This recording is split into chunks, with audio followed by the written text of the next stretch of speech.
My goal in life, and one of the things that I've always said, is that I want to be a part of building and making a Mississippi that my daughter can have a career and have a family if she chooses to, and stay here and be successful at whatever she wants to do.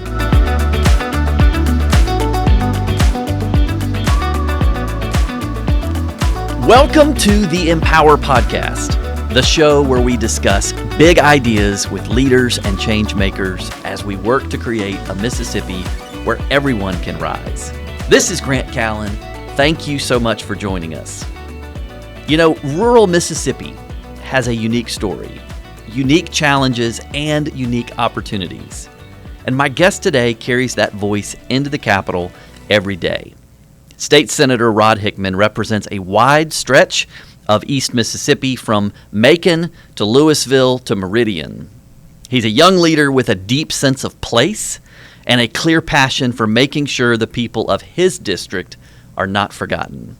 Senator Hickman is a native of Noxubee County. He went to Ole Miss for both undergrad and law school. He practiced law in Jackson before moving home to Macon in 2019 to open a law firm. That same year, he became the first African-American county prosecutor in Noxubee County's history. He now teaches pre-law students at Tougaloo College and Mississippi University for Women. And in 2021, he was elected to the Mississippi State Senate, becoming the youngest currently serving senator. Senator Hickman, welcome to the Empower Podcast. Hey, I'm happy to be here. I will say this and shout out one of my colleagues. Lane Taylor has actually taken on that torch now, so he's now the youngest senator in the Mississippi State Legislature as of just a few months now. There you go. And he's not too far from you. Nope, we share boundary lines in Winston County. Well, before we dive into your work here at home, I want to start with something more timely. You just returned from a trip to Israel. Yes. That's a long way from Macon. What took you there, and what did you take away from it? So it was an opportunity to see what was going on in Israel. As I think everyone knows, I think you have some very informed listeners on your podcast. They understand that there is, or there has been, some war and all that kind of thing going on in Israel. Been kind of at the top of the news sightings and all of that. And so I was invited with a group of legislators from across the country. The idea was to have a legislator, at least one legislator from every state in the United States. And so there were 250 of us on the trip. Wow. And we were invited by the Israel consulate, and it's an opportunity to strengthen relationships between America and Israel, but also, again, for us to get to see what's going on. We hear a lot of things in the media. We hear a lot of things in the news. For me, it was an opportunity to go over and just evaluate what's really going on in Israel. As a Christian, of course, I support Israel, but also as a Christian, I support or I don't support notions and things of genocide. And so I really wanted to know what was going on. Being there, I think it was a powerful experience for a Christian. We did get to see some of the historical and religious sites, but we also got to meet with a lot of dignitaries. We met with the Prime Minister, the President, and all of these higher officials in Israel, and really got to understand what's going on, how the story is going. And I came back, I think the most thing I can say I took from the trip, outside of the religious experience and being able to go on the Western Wall and see all the sites, was a better understanding of what's going on there as it relates to the war and the unrest in the Middle East. It seems like more now than in my lifetime, people of Jewish descent are under attack. And it seems like some people have trouble distinguishing, like we can have conversations and have policy conversations about U.S. foreign policy towards Israel or Gaza or Palestine, but that's different than attacking the dignity of somebody's race or ethnicity. So what was it like to be there, and why do you think so much of that attack against their very dignity has happened recently? I think, and to be honest, I am not a media hater. I love the media, but I think a lot of it has to do with the media, and not just, I guess I should say, organized media. It is now we get our news in a 24-hour cycle, and it used to be from places like CNN, Fox News, MSNBC, all of these places. But now we're getting it directly from people who are at some points misinformed on TikTok and Twitter and Facebook and, Instagram. And so I think a lot of it is the messaging that's coming out there. And one of the things that, a lot of the officials in Israel admitted to, that they are absolutely losing the media war. And that is why people in this country are also, and across the world are also, like, there's so many attacks on, like you say, the dignity of individuals because of their ethnicity or race or what have you. And I'm hoping that it can get better, but I think more than anything, it's because of what's coming out of Israel and by the fact that people are offended that these people have, I guess, the audacity to support their homeland because they're getting a different story than what you're getting in the media. And I think that's where it's come from. There's a whole lot of cross up and mix up about it. And that's another reason why I wanted to go, because I've heard both sides.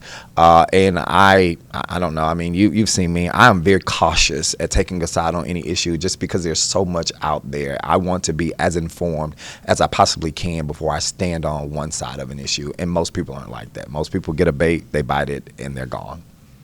Well, was there one place while you were over there that you'll take with you more than anywhere else? Absolutely. There are two places, if I can, and they're completely different. One was visiting the Western Wall again. As a Christian, being able to pray there meant a whole lot to me. I felt connected. I left names there to people that were important to me.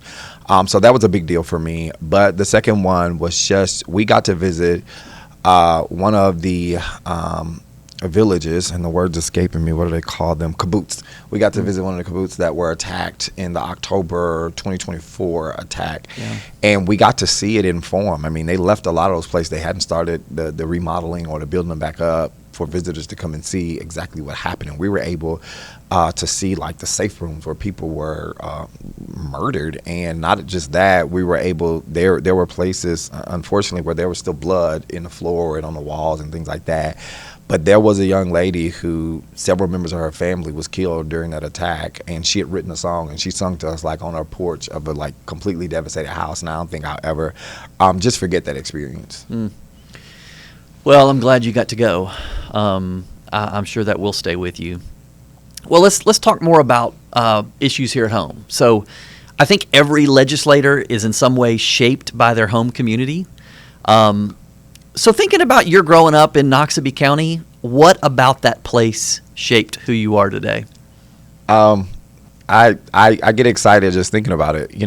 I tell people all the time that I feel that I could be anywhere in the world. I mean, I have the ability, I could have taken my learning and went anywhere in the world, but I chose to go back home. A lot of time people are in rural places, and I used to use the term heavily rural Mississippi, but I think it's just a rural across the country. People are in those places, and a lot of them are there because they're stuck there. And one of the things that I've always disdained, even growing up, is that most people define success by getting out of these places.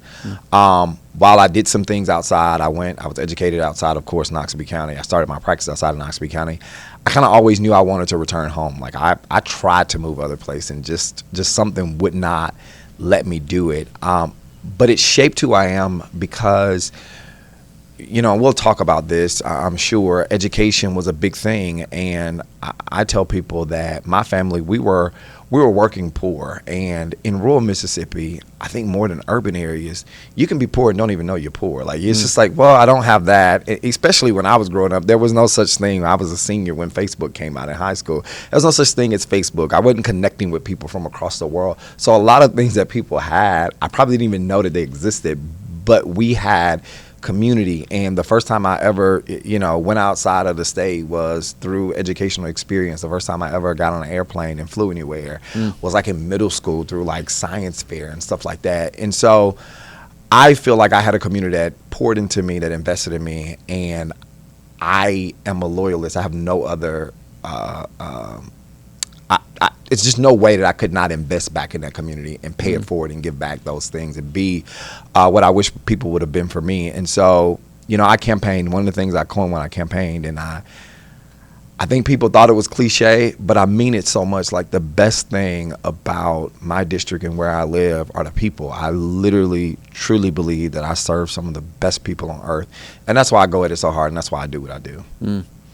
Why did you decide to go to law school? Funny story. I was never one of those people that was like, oh, I always wanted to be a lawyer. I did not. I always wanted to be an educator, actually. I always wanted to be a teacher. I was just talking to somebody about this week. My great-great-grandmother was one of the first people in my hometown of Sugar Lock that had, like, a college degree. And she worked as an educator, and she, through the week, worked as an educator, but she went to Rusk College in Holly Springs. Like, I don't know how she got there, but they went on a weekend, like her and a couple of more people from the community. And it was like Rusk Teacher College back then, like early 1900s, and got a degree and was an educator. And a lot of my family members were educators, and so I thought I would be an educator. And it was my senior year in college that I was like, I don't really like the direction education is going in at this point. And what I felt like when I was growing up, you could be in one science class, and another teacher science class, and like you're in two different worlds because teacher had creative ability to kind of do things. So I decided that, I didn't really want to go into education, but I wanted to impact education in other ways. And I read a book about law school, and the author said in the book that it changed his worldview so much that his children could do anything in the world. They could be doctors, they could be whatever, they could be plumbers, they could be electrician after they go to law school. And so I was like, I may go to law school. Didn't even want to practice after I decided to go to law school. I was like, I'll work in a corporation, or I'll work, again, I wanted to go somewhere in education. I'll work in a compliance department at a college or something like that. And I ended up doing well, and I ended up liking the environment. I did well enough that a couple of firms recruited me. Again, I come from rural Noxubee County, Mississippi, and they showed me figures I had never seen before. They showed me money that if you combine my parents, both of their salaries, any point in lifetime, and it wouldn't equal that. And so I was like, yeah, I think I'm going to practice law. So they paid for me to take the bar. And so that's actually how I got into practice. But I just kind of went to law school on a whim, and then I didn't know what I wanted to do. And it was a flexible degree. And I'm like, I can do something with this. And I fell into practice. Well, and now you've still got the ability to use some of that teaching stuff because you're at Tougaloo and the W, right? I tell people it's my passion job. Like, it's something that I feel like if I couldn't get it out, if I couldn't do it, I would be miserable. And so, yeah, that's my passion job. I tell my students all the time, as an adjunct, they don't really pay you enough to do the job. And so if I wasn't so passionate about it, I probably wouldn't be there. Well, so your predecessor in the Senate, State Senator Sampson Jackson, was there like 20 years or something? I think it was 29. Okay, so almost 30 years. So when did you decide, I'm going to step into public service and run for the state Senate? It's so weird because as I talked about it when we were talking about Israel, like I'm a Christian. Most people don't believe this and don't know this, but I grew up Pentecostal, still Pentecostal. And so I rely heavily on my relationship with God. And I tell people that throughout my life, I've just prepared myself for opportunities and not really knew what was coming, but been prepared. And God has always just provided what was there for me. So as a kid, I always knew I wanted to be in the legislature. And for some reason, I wanted to be in the Senate. And I knew Senator Jackson. Even at one point, I went and talked to him. I was like, hey, at some point, I want to do this job or what have you. So I knew a long time ago that I wanted to go into public service. And for some reason, I knew that's what I wanted to do.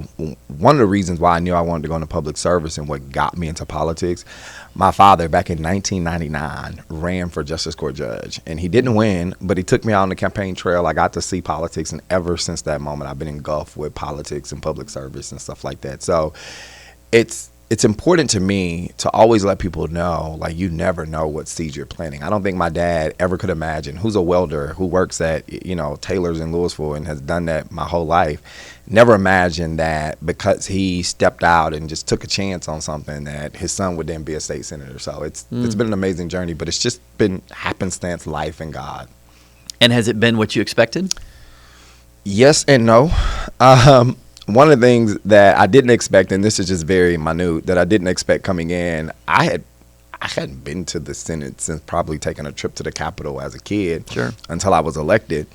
I didn't expect it to be so formal. Like, I expected us to just be sitting in our seats the whole time, and you're being so the chamber is very informal, which is great. It makes for, everybody in that room, we're friends with each other and all of that. I didn't expect that, because a lot of people see politics from Washington. That's what we see on TV. That's what we see on the news. I didn't expect that some of my closest friends would be people who view the world different than I do, or people who are on other sides of the issue than I am, would become my closest friends in the legislature. I absolutely had. That was not on my vision board or set of cards when I went to the legislature.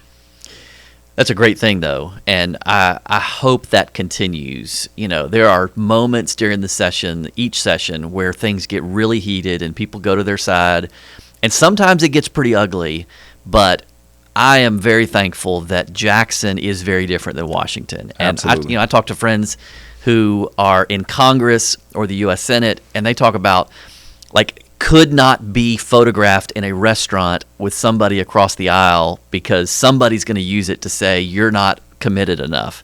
I often say to people that the day that Jackson become Washington is the day I find something else to do. Because I am, in my mind, I'll be honest, I think I'm probably one of the most progressive people at the Capitol. But I also believe in old school politics. I believe that America's better, Mississippi's better, and politics are better when we come to the table and I give concessions, because this is what's best for Mississippi. I understand that I serve a different demographic than my colleagues do. Where we come to the table, we come to an agreement where both sides give some concessions, and it's natural that the party that's in majority, the side that's in majority, they give fewer concessions because the majority of the people have elected them there.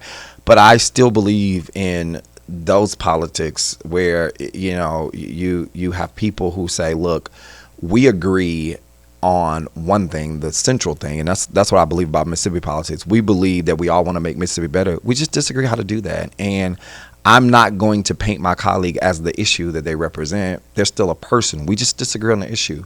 And the minute we get out of that, I don't want to be a part of it, because again, it's uncanny when I talk to some of my friends, even how the day of old politics are gone. People don't remember it. People don't want to be that. People want to be as far divided as possible, it seems, and it's something that I can't fathom. I can't be a part of. Well, so I want to ask you about some policy stuff in a second, but just to follow up a little bit, you said you think of yourself as progressive. I'm curious, sort of, what do you mean by that, and what's the filter or the grid that you run things through to say this is consistent with my values or my principles about the role of government? What is your philosophy that you take to your job as a state senator? So, for me, it's a matter of blending several things. I think I've answered this question for somebody before. I blend several things in that. One, we have a representative democracy. People elected me to make hard decisions and to do things. And we don't vote. I don't go back home and ask all 57,000 of my constituents in Mississippi Senate District 32 how they feel about this particular issue. They sent me here to make these hard decisions. So that's first and foremost. So sometimes when everything else clashes, I have to rely on me and make a decision that can be difficult with the background of my district there. The second thing is what's good for my district. What is going to be good for the people of Mississippi Senate District 32, which may not be the same as people in my Democratic colleagues' district or my Republican colleague district. My district is unique and special for itself. And then I look at what's best for the state of Mississippi overall. And those are the things that mainly anchor me. Of course, in all of those things, I think I serve a district of people who are fairly lower socioeconomic, and so there's a lot of things go into play that shape my worldview and my view of politics. But ultimately, my goal in life, and one of the things that I've always said, is that I want to be a part of building and making a Mississippi that my daughter can have a career and have a family if she chooses to, and stay here and be successful at whatever she wants to do. Because I know a lot of people who love Mississippi but are hoping their children get out so they can find opportunities in these types of things. And that's a hard place to be. I want to help build a Mississippi where I want my daughter to live here and stay here. I'm not trying to send her away because that equals success. And ultimately, that's what guides me. Yeah, it's interesting. We had the Speaker of the House on this podcast a couple of months ago, and he talked about the tension that he was talking about House members, but I think it's similar for senators, the tension between doing what your district is asking for versus what the entire state might need. Do you feel that tension, and how do you handle it? And I would say I probably feel it less than people in the majority, because sometimes being in the minority has its perks in that you just kind of don't have to make as hard decisions as that. But absolutely, you feel that tension because sometimes what's good for Mississippi takes a while to reach what's good in Mississippi Senate District 32. While, it's an abstract idea, but sometimes what's going to be good for the state will ultimately affect my constituents and be good for them, but it's not good for me in that moment. I feel that tension, but most of the time it's a matter of, well, this is not going to hurt my people, so it's fine if it's going to help the entirety of the state, even though it's not bringing this to them or doing that for the people of Mississippi Senate District 32. Okay, so let's get into some of the challenges. When you think of your district, East Mississippi, you got Highway 45 running down. As I said, you got kind of from Macon to Louisville to Meridian. What are some of the needs of the community that you think top the list? Of course, I think in most communities, particularly rural communities, we need jobs.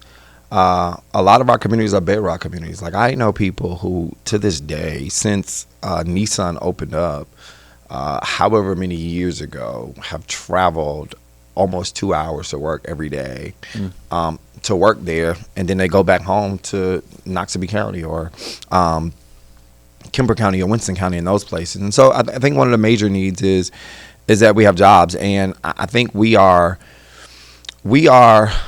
at a great place. And the reason why I say that is because I see a lot of things happening in Meridian, and then Kemper County, I think, benefits from that.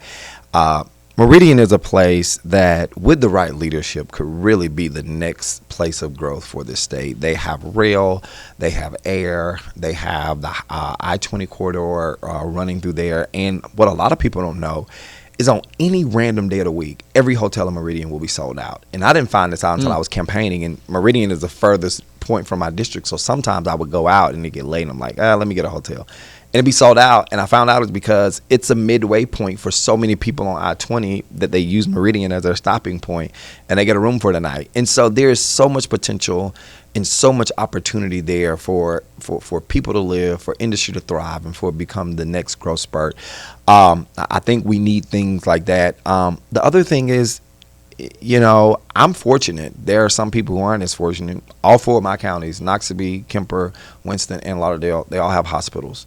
But sometimes the care is not as quality, and that's something that needs to be worked on. Another I think huge issue and sticking point for rural Mississippians is just opportunities, and it's something I think about all the time. Is what came first, like the chicken or the egg? Do opportunity or people come first? And again, we don't want to be, most people in rural areas, they don't want to be a huge metropolis or urban area. Like, we live rural because we like the life that we have. But let's face it, there are a lot of conveniences and a lot of things that we would like to see, and a lot of opportunities that we would like to have. But it's a matter of people investing in rural Mississippi. Finally, one of the things that I want to work on, and I've talked to, the bar and some other people about this, is that, of course, I'm a lawyer, but I think rural Mississippi and rural America in general are becoming deserts for things like lawyers and doctors and all of this kind of stuff. And so we've got to look into just making sure that people in these rural areas can have the bare necessities to live a long, healthy, prosperous life, because we do produce a lot of stuff. Like, there's a lot of timberland, there's a lot of farmland, there's a lot of farmers all over the place who grow our food and things that we need. And so I wish more people would focus in on rural America and rural Mississippi as opportunities for growth, development, and investment. So we talk a lot about the labor force participation rate in Mississippi, which is just a measure of the number of people that are working compared to the rest of the population. And so until a year ago, we've been the lowest labor force participation rate in the country.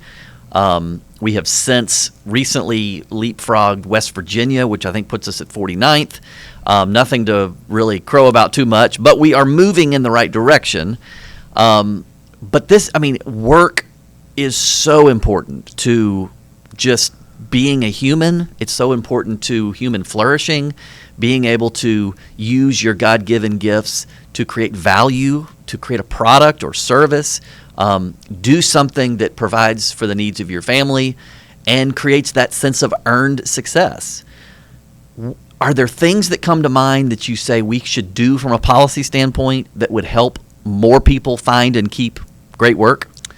Yeah, there are quite a few things. And one of the things I didn't mention in the original question I want to circle back to that I found that is becoming increasingly difficult, even in rural Mississippi, and I just never thought about it until people started talking about it, is housing. Housing is extremely difficult to find. And the reason why it came to mind for me, we were fortunate in Sugar Lock to have a new wood facility there. Huber came and they're putting in state-of-the-art operation. Yeah. It's literally in my back door. They're doing amazing things, but a lot of people came in to build that operation, to build that plant. People came in to manage it, and they weren't able to find housing. Like, it wasn't, they weren't able. And a not sustainable solution was you saw all over the place. I counted like 7 RV parks that's opened up since they got in the area. Like, people just took their property and made them like 10 RV hookups, and they are full. Like, people are there because they weren't able to find, apartments or affordable housing because they probably be here for a short period of time, which that works. But when you think about it, a lot of these rural areas aren't prepared for that. But as far as like getting people to work, I think there are several factors that work within that. One of the main things is like people want to start families. People want to have families, and childcare is the cost of, almost a college tuition. I work very closely with my paralegal, and she has 2 children. The difficulty is that I literally changed the hours that my office opened because her daycare, the toddler in the baby room, closes at 4:00. And so it's like I would be this crazy person to tell her, you got to work till 5 and you just got to figure this thing out at how to like get your kids. So we've got to solve some issues with childcare, and people have got to be flexible like I was to be able to say, no, you can come in an hour earlier, we'll close an hour earlier, rather than me saying, hey, I want to be open from 9 to 5. I think childcare is a major issue there. And again, it's what came first, the chicken or the egg. It's not that rural people don't want to work. It's just sometimes difficult if I got to drive 2 hours or an hour to work. My father, my entire life, has driven like 45 minutes to an hour to work, and this is straight time, not in traffic. Like, my father has driven from Sugar Lock, Mississippi to Louisville, Mississippi every single day to go to work, and sometimes that's like getting up at like 3:00 in the morning to get to work. And so we need those type of opportunities. And I've often said this, that I think that our welfare system in this country has just been done wrong from the beginning. In that I think welfare should include wraparound services and should include the opportunity for people to really get up and get off of it. I think it's designed for people to get here and to kind of stay here. Like, if we're doing things like making sure people have the ability to get to work, there's no public transit in, a Noxubee County or whatever. Right. People need cars. People need to be able to get to work. People need the opportunity. So we've got to do something with transportation. I will say this. I actually need to recant that statement. There is kind of a form of public transportation. They have this place called Noxubee County Transit that do well, but we've got to uplift places like that, and we've got to uplift the ability for people to be able to get to jobs and be able to do that, because I'm fortunate. I don't know what it's like not to have a vehicle, but if I've had an accident or something like that and I'm out of my car. But some people have never had a vehicle, and it's like, how are you going to tell me I can get a job, but the closest job is 20 minutes away and I don't have a vehicle to be able to get there? And so I don't know the actual answer, But I think the solution lies in giving people somehow a hand up to get them into these places and saying, now we're weaning you off this, you're good to go.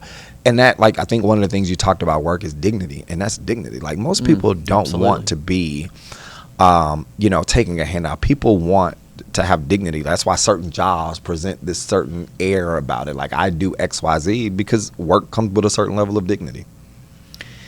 So there's a lot I'd love to follow up there, but let me stay on this thread of helping people out of poverty and maybe out of the welfare system. And we talk about on the podcast a lot that in America we've made poverty survivable, but often not escapable. Like, we help people not fall too far, but the system ends up trapping people to where they lose some of their dignity and they lose their ability to climb out and really flourish. So they're surviving, they're just not flourishing. And some of that, I think, is because the programs are lucrative enough, and there are benefits cliffs in some of these programs that if you were to get a raise or you were to get married, for instance, and now have two incomes, there's at least the fear that you would lose some of your benefits. And so people choose not to take those paths and stay where they're at. As you think about specific policies or things that we could do that would help people climb out of poverty and climb out of dependence on these programs, what comes to mind? Again, I guess I haven't thought about it enough to think of specific things, but one of the things that go along the same vein is that I get that it's difficult because there are, so many people that are that need help and need all of these things. But I think we need to have more of a case-by-case system. And what I mean by that is that, like you say, so many people get to these cliffs and they're like, I can't go over this cliff because my job, like, I can't work 10 more hours because if I do, I'm going to lose this, but I'm also not going to be able to recoup what that was. And so if we were able to take a case-by-case basis and say, well, what it takes for this person in this locality, in this situation to get completely off, we need to give them a little bit more for a little bit longer, if that makes sense.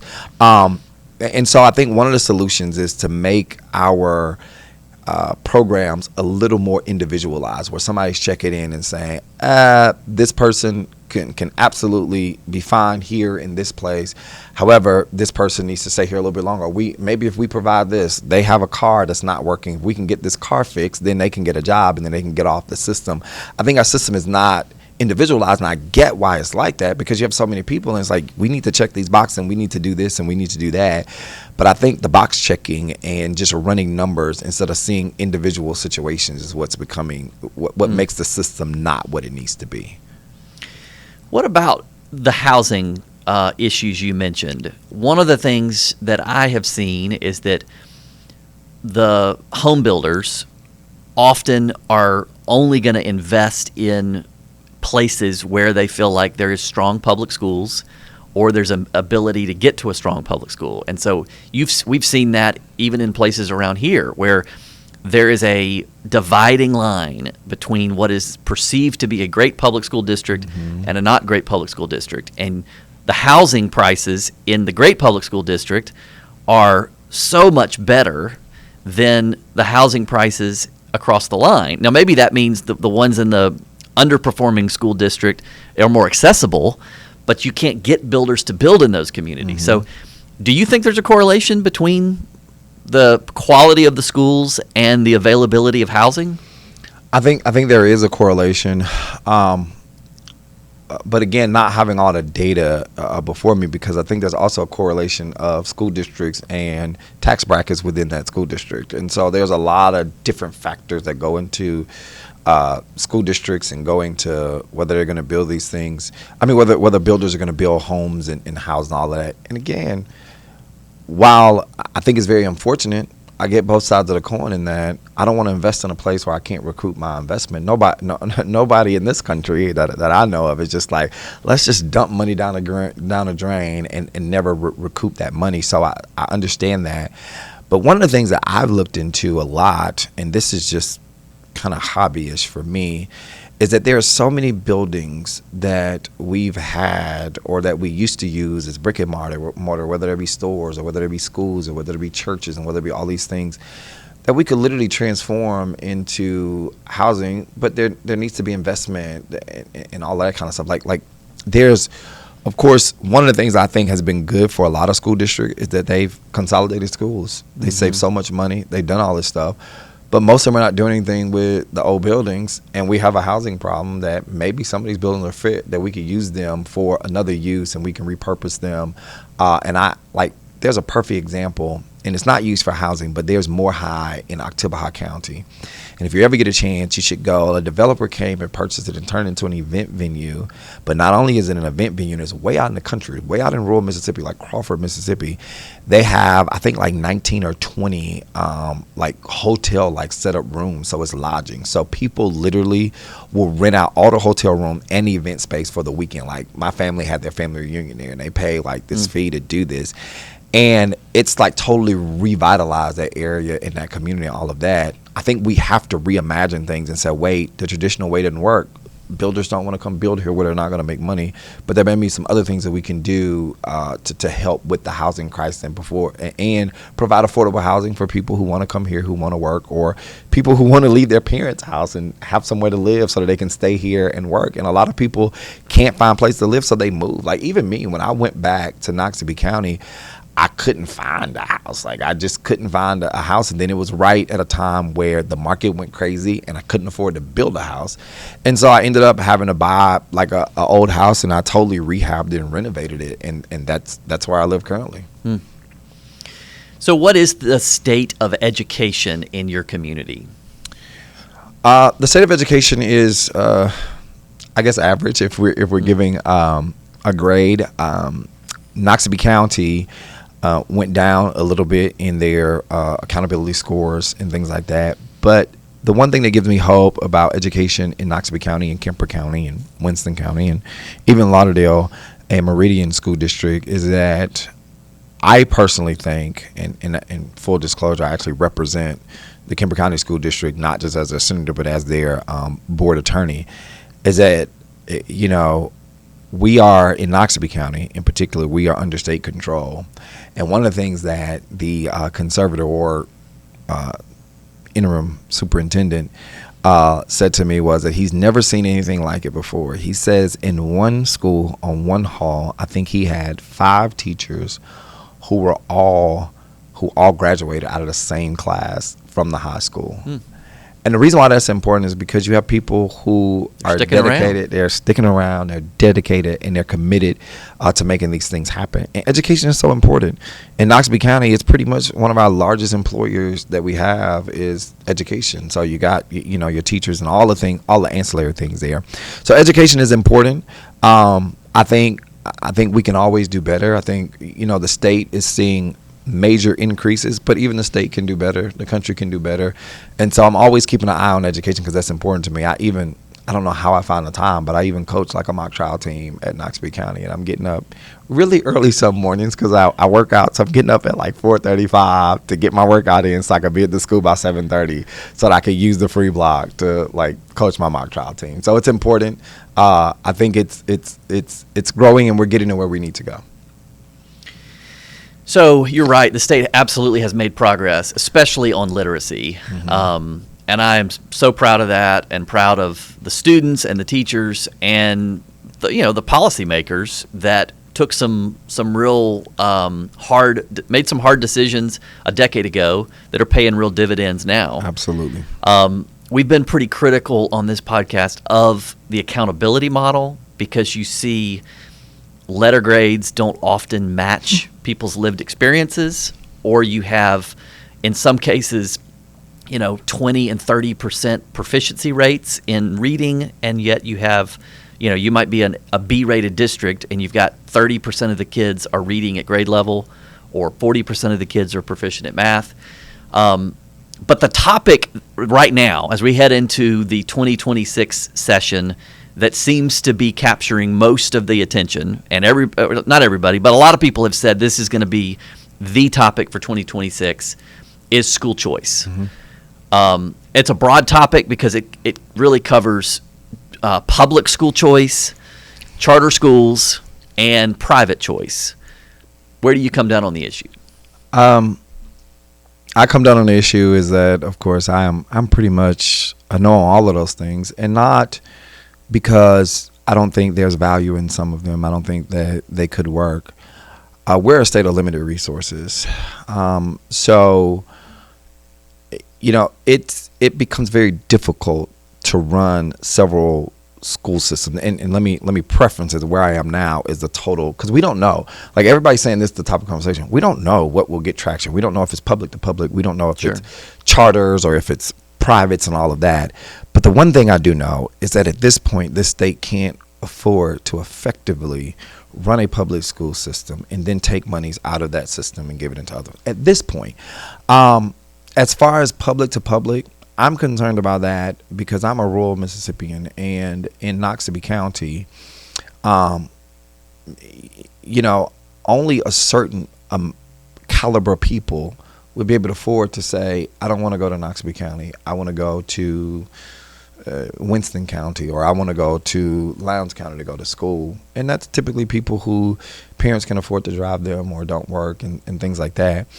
And what ends up happening, what we saw last year, was that it was a system, and again, we're being hypothetical. We don't know what happens when these things happen, but we saw that the legislation would allow for a student to transfer into a district. The receiving district got the opportunity to either reject or accept them, while the sending district or losing district had no say-so over that. The one thing that scares me, they wouldn't put in anything about student athletes, and that creates a system where it's almost a transfer portal at that point. They also, again, if you take the best, Noxubee County has been a district that's had our struggles with academics and all that kind of stuff. Again, we're under state control. That's no secret.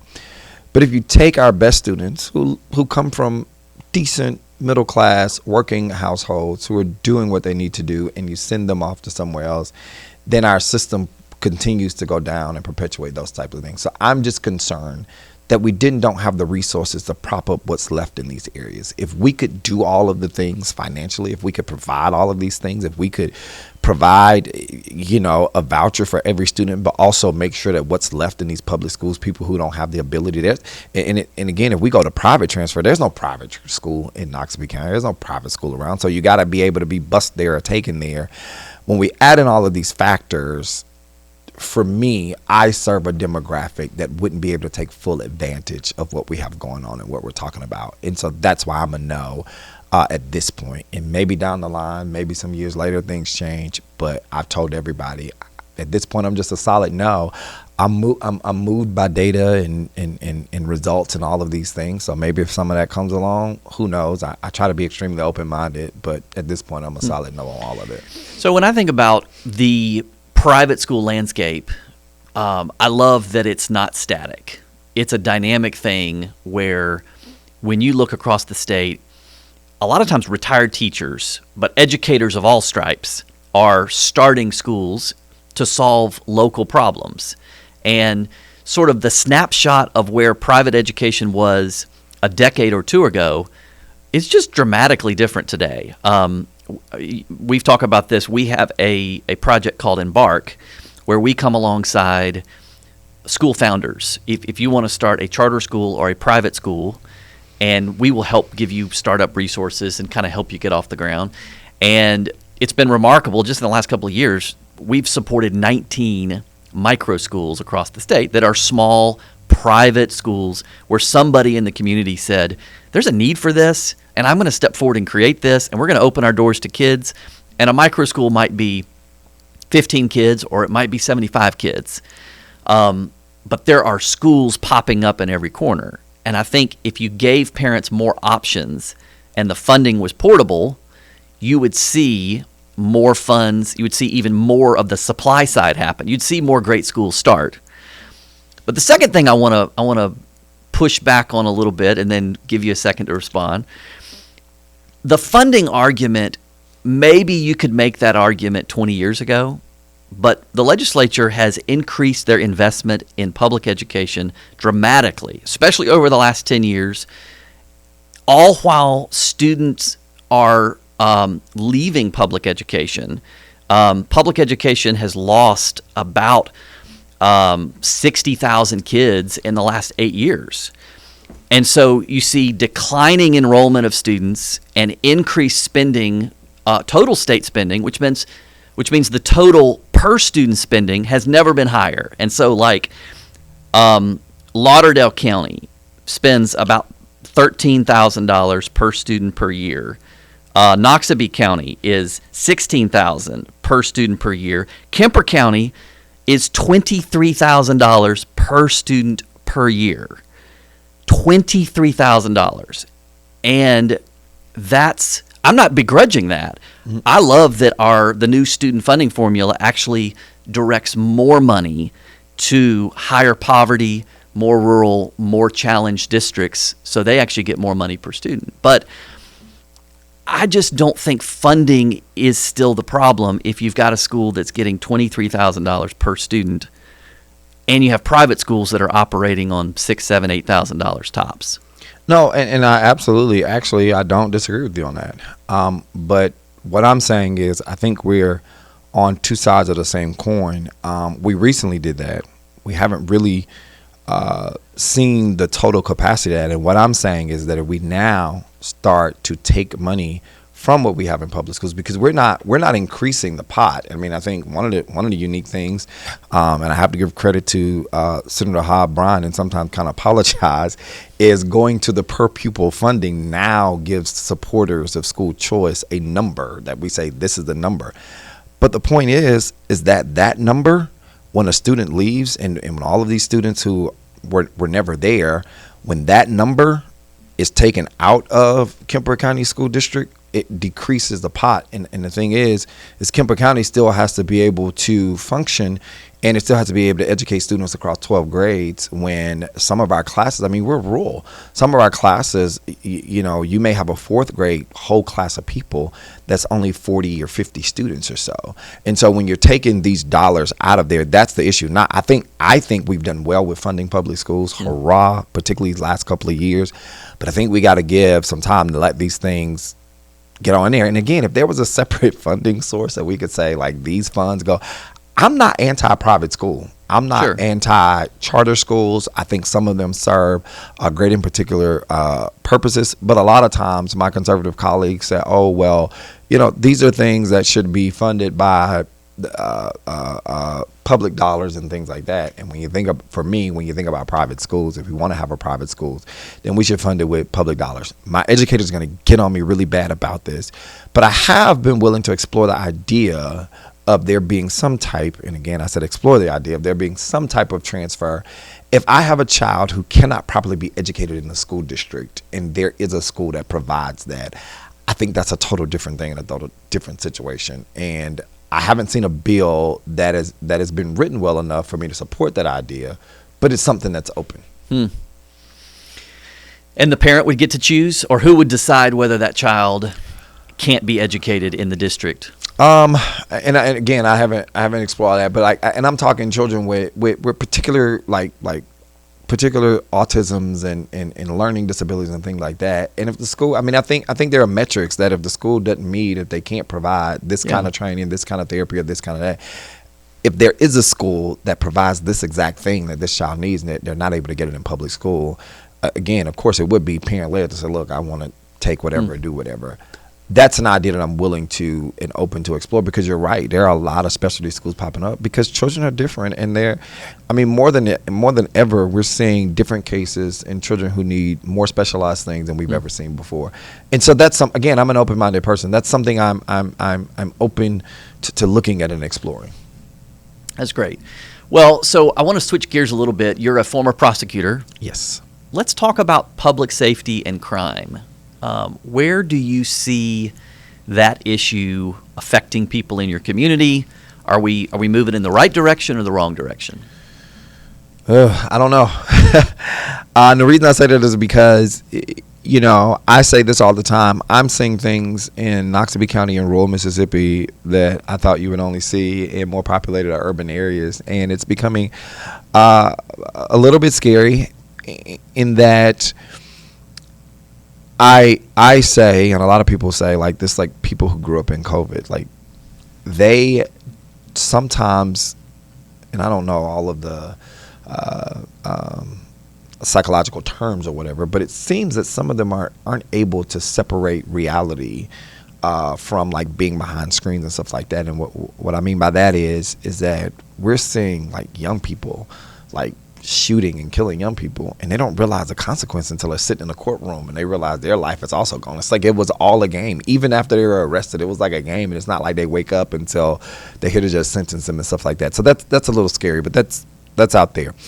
But when we talk about public safety, I think everybody wants to and should feel safe in their persons in their homes and when they go out to their jobs and all this kind of stuff.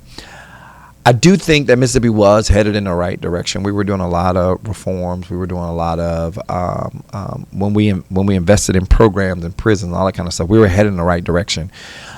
Something's happened. One bad apple spoils a whole bunch. Our parole board has gotten a lot stricter. People aren't getting out as quick as they used to, and our prison system is becoming a place that is almost like a dump of money and resources because we're just investing in it where people are going in but we're not letting anyone out. I think we're missing a lot of opportunities to find people who wandered or went on the wrong path and to put them back as productive members of society. And again, we do have some programs that do that, but I think we've got to do more investing like this because we have to make up our mind whether we have a system of pure punishment or a system of that's able to reform people, able to put them back out in society better than what they were. And so that's one of the things. One of the issues that I'm seeing with recidivism is that people are getting out and they aren't able to find work. And if you're not able to find work, and this goes back to our issue of like people need work, people need to be able to do these things. If you aren't able to find work, you typically go back into the same circles and the same places you came from. You do the same thing all over again. That's an issue. So to answer your question, I think we were headed in the right direction, but I think we've kind of started going back in the wrong direction. It kind of started a couple of years ago. There was this one session where increasing penalties was the name of the game. Like I think we saw, I don't know how many bills we saw that increased penalty. And one of the things I've done, I took a long, hard look and I've studied it.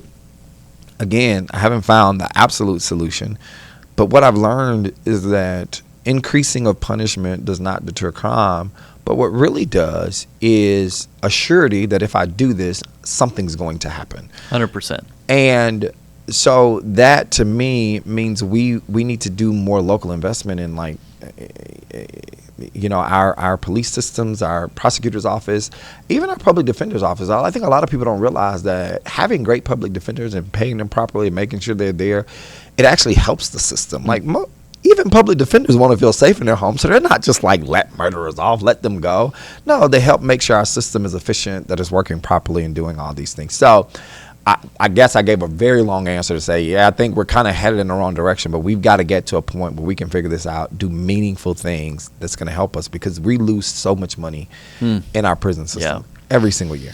And if it's a churn where people are going to prison and they're coming out worse, committing another crime and they're going back in, then it's a completely ineffective criminal justice system. And I think I just want to pull the little string on one of the most important things I think you said, which was the severity of the sentence does not deter a would-be criminal, but the certainty of apprehension does. So if somebody understands that they are very likely to get caught if they commit this crime, they're much less likely to do it. They're not walking around with the state code understanding the risk they're taking or the number of years they're taking. And yet so often when crime is in the news or lawmakers want to feel like we're doing something, we think, let's just throw the book at them. Let's double the sentences or triple the sentences instead of focused more on those front end things. So one of the issues that I'm just increasingly concerned about is our clearance rates. How many crimes are we actually solving?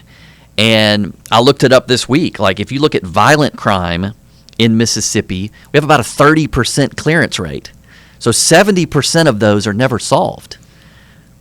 That doesn't give would-be criminals that certainty that they're going to be caught if they commit crimes. So do you have ideas on how we either improve clearance rates or improve that certainty of apprehension?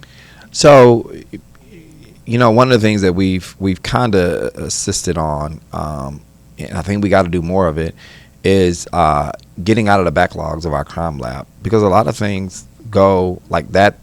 That's a huge problem. Yes. As a now defender, a lot of times I like it. Like, you don't have what you need, my client's getting off, and that happens. But in the larger scheme of things, I don't think that's good for society. We've also, we did put some money into like DA office investigators and all of that. But I think we've got to say, look, there's a ROI. We've got to put up some upfront money. We need more people who are capable and trained. We need more training for people like rural Mississippi. It's so hard. I talked to sheriffs and all of this to find quality investigators to do this in, and you almost have to totally find you somebody who has the ability and just educate them all the way up. So we gotta put money into training. We've got to help these local police departments and sheriff's offices have the resources that they need to do that. And again, I think we also have to understand that if we put some of this money up front, we'll save it on our prison population later. And the one thing that's really sad is to have a clearance rate like that, but we're incarcerating more people than anywhere else in this country. And again, and it seems like that's only a third of the people that we could or should or would. And so there are so many different issues I think people need to delve down into. And one of the things about recidivism, I think I don't want to quote this, but I think you guys may have helped and worked on this, is there are certain things that we can do that doesn't cost the state a lot, but will in turn maybe help us. And one of those things, like we looked at studying like dyslexia in our prison system. That was one of our priorities, and I appreciate you introduced a bill about this. Yeah. Share more about that. And so I got, the bill was brought to me, and I started doing the research, and other states that have done it has found, and I don't have the numbers right before me. I knew them very well during session, but it was like almost double the rate of people who were incarcerated who were dealing with dyslexia than the non-incarcerated population. So it shows that there's something to do with this dyslexia and people not able to function in society that's leading them into this prison system. And when you're able to study that, when you're able to figure out who these people are, you're then in prison able to give them tools that they need to go back out and be productive members of society. And so that's why I actually legislators, we get handed stuff and we'll say, oh yeah, I introduced that because I like you, I introduced that. But I became very passionate about that piece because I feel like it can help with some issues that we have going on in our prison system. And we got almost across the finish line. We got held up on like some technicalities and stuff like that. We got it out of the Senate, and I think we even got it out of committee in the House, but we weren't able to get it off the floor. And so it's something I want to help continue to work on. But I'm a data-driven person, and I think that we've got to look at the data and see what other people are doing across the country and across the world. One of the things I did, and this is a shout out to a group called Future Caucus, who works with Gen Z millennial legislators. And I was in a cohort for criminal justice reform because it's something I'm passionate about. And we ended up going to visit Little Scandinavia in Pennsylvania and just saw the things that they were doing and how mind-boggling it was that in an incarcerated setting, if you allow people to be educated, if you allow people to have certain freedoms, they cherish those and they become better people. And from my understanding, they've been doing this for like 10 years. And I don't know if you know about the story of Little Scandinavia. If you don't, look it up. But apparently the recidivism rate is almost nothing. People who go through that unit. And here's the beauty of it. It's not like a lot of things that we do. It's a random drawing. Like, you put your name in. It doesn't matter what you're in for, what level you are. You put your name in to become a member of this unit called Little Scandinavia, because it's how they imprison people in Scandinavia. And they get to cook for themselves. They have so many privileges that other people don't have, but they have to go through educational programs. They have to do certain things. And some of them are lifers, and they're in there. And others are getting out. And literally the recidivism rate is almost nothing. But it's costly. I don't know if the state could afford it, but there are little things, and I said that to say there are little things we can look at across the world and across the country to say, how can we make this better? Where can we save money to then invest in doing more things to get our prison system better, to get our recidivism rates better, and all of this kind of stuff? Yeah, I need to look into that. I love your leadership on that dyslexia bill. I hope you will bring it back. I think that can not only help us help those that are behind bars understand that they have this reading disability. If there's that many that have dyslexia, it can also help us upstream if we can solve this more when they're kids. Most kids with dyslexia that get proper therapy are some of the highest IQ kids. They go on to do great things. Governor Phil Bryant talks about he was diagnosed with dyslexia when he was a kid. And that's one of those things that it's a great bill to understand more about what's happening in the prison system that'll have upstream effects. Another bill in the criminal justice space that we got almost to the finish line last year, I'm hopeful we can get it done this year, is the Fresh Start Act, which is a bill that has to do with occupational licenses. Yes. And says just because you have a felony conviction, if it's unrelated to the occupation you want to serve in, and you have completed your sentence, you've come out of prison, that felony conviction shouldn't automatically bar you from holding a license. The board should get to evaluate it on a case-by-case basis. And currently, there's something like 40 professions that conviction is an automatic bar. And we would say, and the Fresh Start would say, the board should be able to consider it on a a case-by-case basis. Yeah, absolutely, and I completely agree with that legislation. I hope we can get it across the finish line, because there are a lot of people who learn trades and skills even inside of prisons, and when they come out and they can't get the licensure that they need to do the things they need to do. I think that's vital and important to getting people back to work, to help with our labor force participation, and just a whole plethora of things. And the other thing is it's fairly cautious even. Like, they do get evaluated on a case-by-case basis. They get to make sure that it's not related. And being a lawyer and being in these things, you know that if it's bad or whatever, people can relate and make things happen. But this is just opening the door that this person gets the opportunity to go here and to apply and get a licensure to help them to make a meaningful living and be a productive part of society. I think for me, it's a no-brainer. I looked into the legislation. I think it was cautiously enough worded that it shouldn't have had the hurdles that it had. But of course, you know how things go around the Capitol. It takes a while. It takes getting some people figuring out what the issues are, tweaking language, getting the right people on your side, and doing what needs to be done. Well, are there other bills that you're working on right now as we get close to the session that you want to mention? Yeah, I guess there are a couple of things I'd like to mention. One of the bills that I keep bringing back, because it's kind of personal to me, is that, like, and even as a Democrat, it's weird that I would be working on legislation like this, but I think that for nonviolent felons, gun rights should be automatically restored to them. We do too. Yes, and so I've pushed some legislation, and actually the NRA didn't necessarily like push it, but they supported the legislation. And just a story about that I think segue into a lot that we've talked about. I had a client who had gotten in some trouble in the 90s, 2 drug charges, 2 felonies in the 90s. His last one, I think he got out of prison on like 1999.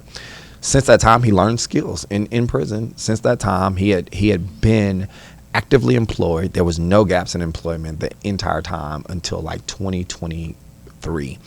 And in that, he had bought a restaurant, he got married, had a child, and their restaurant was in a bad part of Jackson.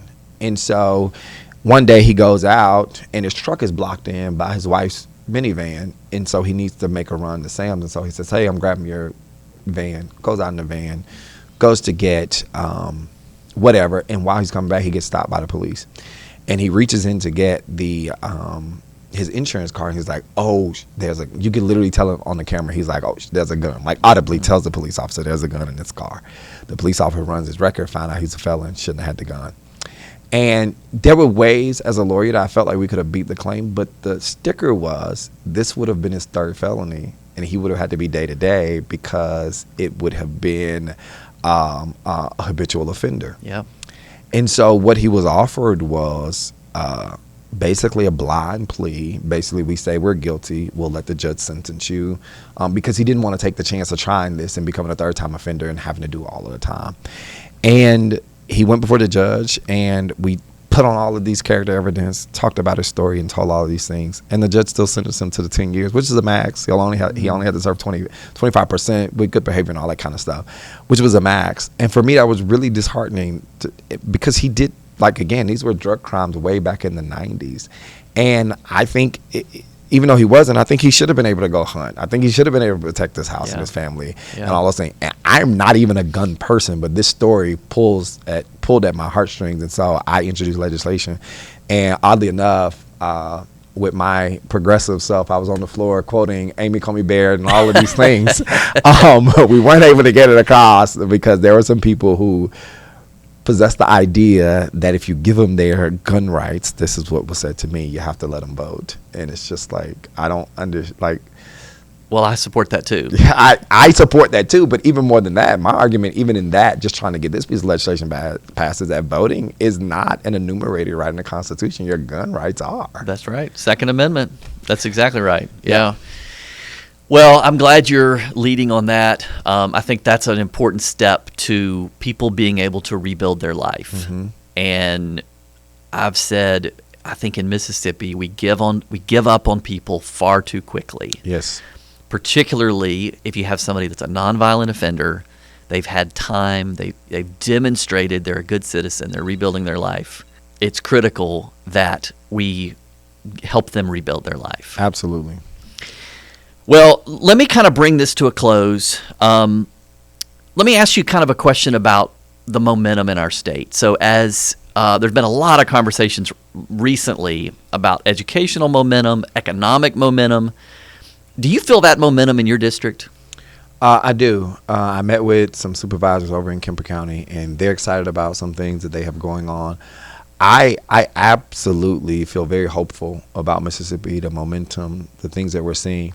You know, we have for a very long time, in a lot of things, been at the rock bottom. But I think we're showing people that Mississippi's not to be counted out. We're not to be looked down on. I actually, right before I came in here today, I saw something where the governor is pushing for us to invest more in child care and paying for child care for families so that they can go to work and do workforce. And I don't always follow on the same page as the governor, but that is one thing that I absolutely say, you got it absolutely right. When we can do, if we can do things like that, if we can get our labor force going, get these opportunities rolling, I think people start looking at Mississippi and saying, this is a place that we want to invest. This is a place where we want to live. This is a place where, we want to look up to. And I think Mississippi has led on so many things. I think we can do it over again. I think we can continue to lead. Everybody in the country, every conference I go to, people are talking about, how did y'all do this on literacy? How did you do that? How do you do that? I think Mississippi has that potential to lead on so many other things. We just got to get out of our own way. I used to have this phrase that said Mississippi will always out Mississippi. We just got to get out of our own way and see that we can do things differently and still do them in a Mississippi way. Like, we don't have to stay what's always been Mississippi. We can do things different than everybody else and do them different than we've already done, and it can still be the Mississippi way. And if we can do that, we can keep this momentum going. I'm excited. I'm happy to be a Mississippian. I love it. I love being a rural Mississippian. I love being from Noxubee County, and so I'm excited to see what we can do moving forward. Well, I thank you for your leadership in the state Senate and your leadership for Mississippi, and I really enjoyed this conversation. So thank you for coming on the podcast. Thank you for having me.